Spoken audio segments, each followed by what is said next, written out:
in. Welcome. I am E.G. Marshall.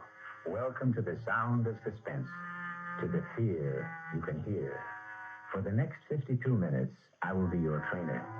I say trainer because we are concerned with a horse, a remarkable, powerful stallion who not only runs, but who thinks. And what does he think about? In our spine-tingling tale, he will think most about revenge. Go, Spartacus, go! You'll find him. You'll catch him. And when you do, he's yours.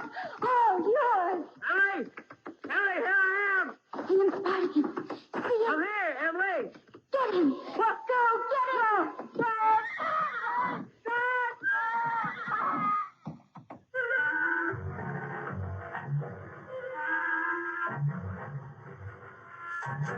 Our mystery drama, Death Rides a Stallion, was written especially for the Radio Mystery Theater by Sam Dan and stars Mason Adams.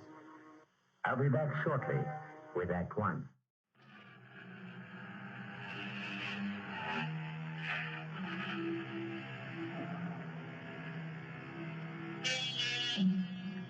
Do you believe in reincarnation? Do you believe the dead return? We have to believe it, because here we are, the reincarnation of radio drama. We hope you'll keep us alive. Hey friends, if you're enjoying Mystery Theater, if you're liking Mystery Theater, if you're loving Mystery Theater, and want to access ad-free, full-length episodes instead of the multi-part version you're hearing now, you can subscribe to mysterytheater.substack.com. Again, that's mysterytheater.substack.com. You'll help keep us alive.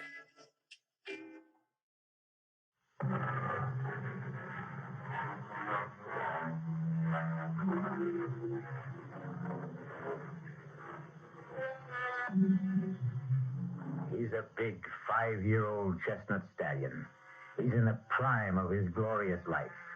He has fire in his eyes and steel springs in his legs. The powerful muscles ripple beneath his shiny, velvety coat. And he also has a mind of his own. He's a rebel who acknowledges no master. That's why he's called Spartacus. But if he has no master, he does have a mistress. A slender, freckle-faced girl named Emily. And he will respond to her slightest touch, her softest whisper. Whoa, Spartacus. Right here. Steady, boy. Steady. Good boy. Listen, Spartacus. Here he comes now. Here I am, Frank. Oh, good morning, Uncle Harry. Oh, morning, Emily. Do I detect a faint tone of disappointment? Disappointment? Oh, why, Uncle Harry, you're my favorite human being. Oh, I have the impression that you were expecting someone else. Who, me? Well, I wasn't expecting anybody. Oh. But look, I don't say that Lollygag here is in a class with Spartacus, but we challenge you to race. Well... How about here to Parsons Creek? Now? Unless you just want to stand around all day. The truth is, Uncle Harry, I am waiting for somebody. Oh, that's the secret of your early morning rides. And who is your partner in these assignations? Frank. Oh. Well, there's no accounting for taste, I suppose. I think I'll commune with nature on my own. Lolly, here. Uncle Harry, wait! Whoa there, Lolly. Emily, if everybody listened to you the way the horses do, you could rule the world. Uncle Harry, do you know what I think? No, ma'am, you're too deep for me. I think this morning Frank's going to ask me. Ask you what? Ask me what? Ask me to marry him, of course. Why would Frank do that? Why would he? Oh, I suppose I'm not really pretty enough for a man to ask. No, Emily, I never meant to imply that. Why, you're even prettier than Judy. No, I'm not. Nowhere near. Well, it's just that I thought... What did you think? Well, Well, Emily, it's obvious that Frank really... What's obvious is that you dislike Frank, and therefore you don't even bother to know him. Frank looks for more than a pretty face. Has he given you any indication? Well, of course he has. Really? What did he say? He didn't say anything. Does he have to? It would help. Uncle Harry, I know by the tone of his voice, the way he looks at me, everything about him, everything tells me he loves me. And I love him. Oh, how I love him. You think I'm crazy? I think I'll ride back to the house and have some breakfast. Well, this is the last time I'll bare my soul to you. Darling, look, I wouldn't want you to get hurt. I'm a big girl now. You don't know very much about men. Maybe, but I know what I like. Well, sounds like company's coming. Hi. Good morning, sir. Good morning, Emily. Good morning, Frank. Well, look who's here. Kind of early on the day for you, Judy. I know, but we're out to spread the news. What news? Oh, Emily, darling, it's only right that you should be the first to know. After all, you introduced us. Frank and I, we're engaged. And we owe it all to you, Emily. We owe it all to you. And I want you to be my maid of honor. Now, promise. Oh, Emily, darling, I'm so happy. I'm so happy. Judy and I'll never forget what you've done for us, Emily. Can you believe this wild man? This fantastic Frank? He asked me just 5 minutes ago. I've been proposed to in my time, but never on horseback. It's another Judy Montgomery. Fabulous first. Frank, let's ride back to the house and tell Mother. See ya.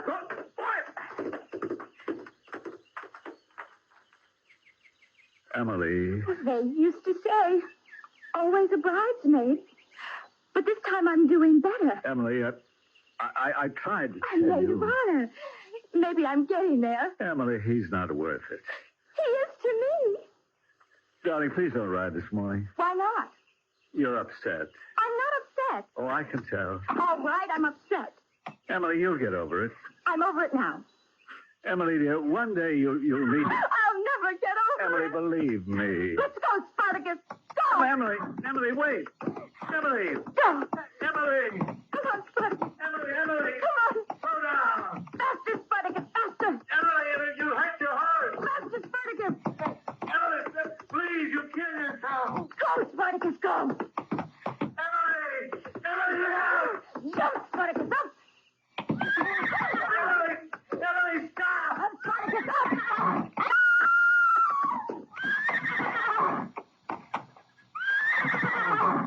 Emily. Oh, no. No. Emily.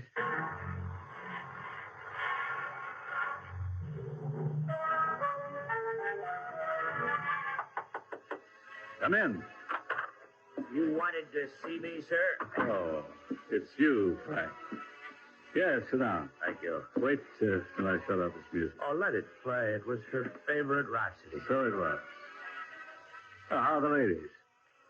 Well, Judy and Mrs. Montgomery have gone to bed. It's been a terrible ordeal. But with the coroner, why was all that necessary? You have to establish the cause of death. Well, wasn't it obvious? What a thoroughly obnoxious man. Why did he have to ask so many questions when he knew from the start that his verdict would be accidental death? There isn't anything that I could do about it.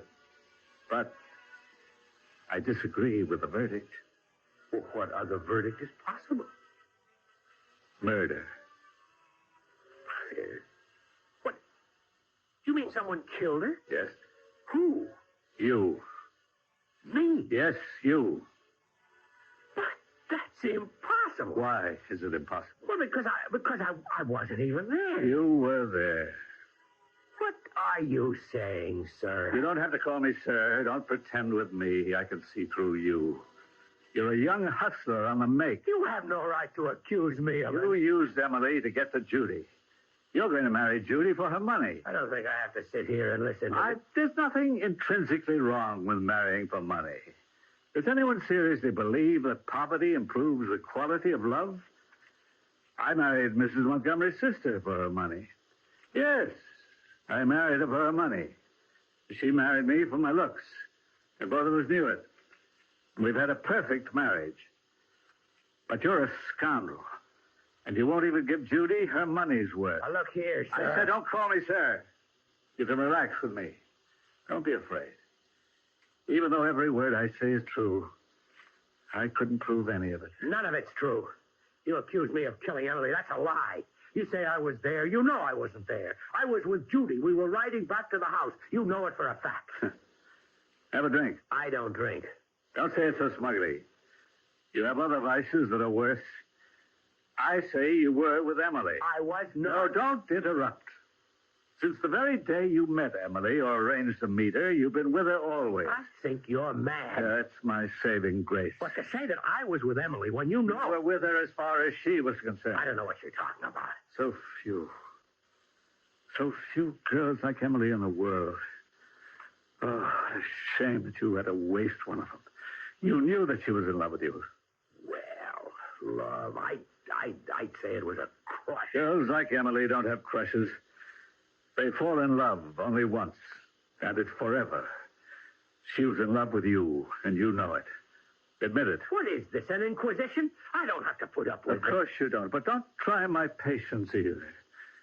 I'm doing this for your good. For my good? Make it difficult for me, and I'll wash my hands of the whole business. Why do you say for my good? If she fell in love with you of her own accord, well, that's a tragedy, but it's her tragedy. But if you made her fall in love with you, you're guilty of murder. Why? Because you knew it would kill her. The fact that you were only playing with her would kill her. The fact that you were only using her would kill her. All right. Maybe I did lead her to believe that I was in love with her. And it's murder in the first degree. Premeditated. I didn't know she'd take it this way. You knew. You knew it would destroy her one way or another. Okay, Harry. I killed her. That's what you want me to say, isn't it? Yes. Well, maybe she'll forgive you. Come on, Harry. That's unworthy of you. Sure, I killed her. And you know why it doesn't destroy me?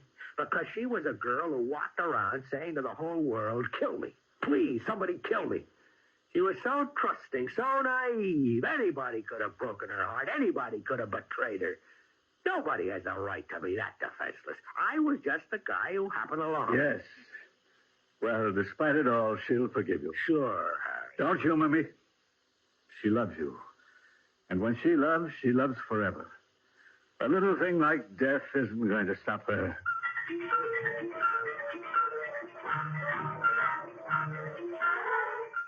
Good morning, Mac. Morning, Mr. Frank. You gonna ride? Who do you want? Spartacus. You do, huh? Saddle him. Saddle him, the man said. What's the problem? The problem's right there in the corral. You can look at the problem. You can listen to the problem. You want to ride Spartacus, Mr. Frank? You go in there. You put the saddle on him. How long has he been acting up?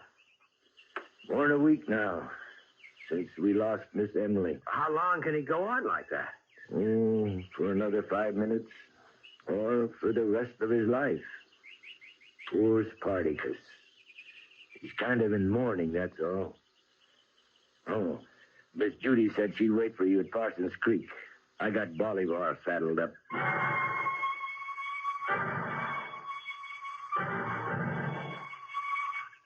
You know, Frank, ever since I was a little girl, nice things have always happened to me here at Parsons Creek. You're not listening, Frank. Judy, darling, I wait breathlessly for each word. No, your mind is somewhere else, and I won't have it. I want all of your attention. Now, what have you been staring at for the past few minutes? Judy, look straight ahead toward that clump of birches at the edge of the field. Why? There's a horse standing there. I don't see anything. Big chestnut.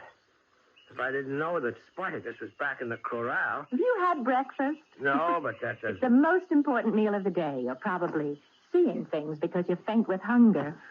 What do you mean you don't see anything? And it gives you a bad temper, too. Judy, don't joke with me. Missing breakfast is no joke. We're going to go right back and get you some. That's Spartacus standing there, and someone is on him. Wait. Whoever it was, Just move behind the trees. Come on. Where? We're right over there. I'll prove it. I didn't see anything. I don't have to prove anything. Wait here.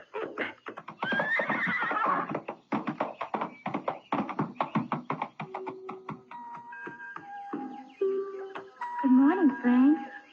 Where have you been all week? Emily.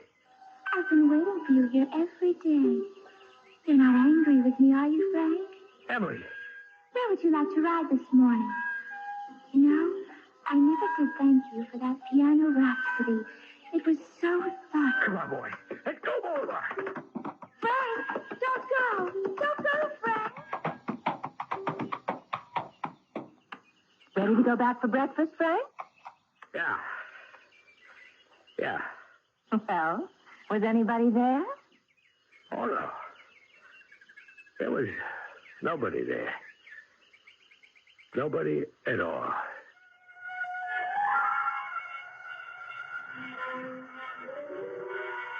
It could be a bad dream, and everything will be all right when Frank wakes up.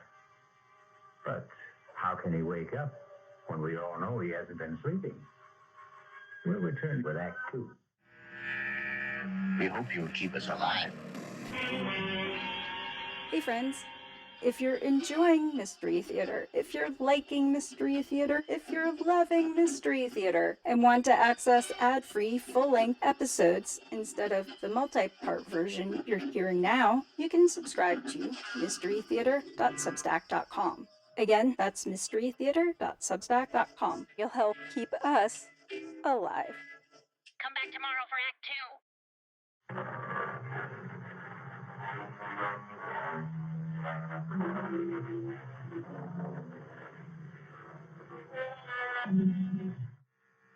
Our cast included Mason Adams, Marion Seldes, Paul McGrath, Barbara Worthington, and Harry Belliver. The entire production was under the direction of Hyman Brown.